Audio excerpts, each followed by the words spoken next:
Al Jazeera के मुताबिक deadlock के अलावा ये भी वाज़ेह नहीं कि दोनों ममालिक के दरमियान मुज़ाकरात चौथे दिन भी जारी रहेंगे या फिर कोई एक फरीक मुज़ाकराती अमल छोड़कर वापस अपने मुल्क रवाना हो जाएगा।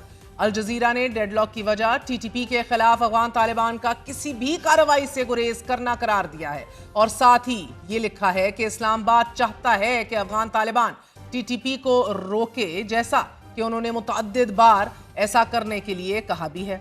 अलजजीरा ने अफगान जराए का हवाला देते हुए लिखा है कि इसी नुक्ते पर दोनों फ्रीकैन के दरमियान सख्त जुमलों का तबादला भी हुआ है। भारतीय चैनल एनडीटीवी ने अपने तज्जिये में लिखा है कि अगर पाकिस्तान और अफगानिस्तान के दरमियान मुज़ाकरात नाकाम होते हैं तो जंग का खतरा मजीद बढ़ जाएगा।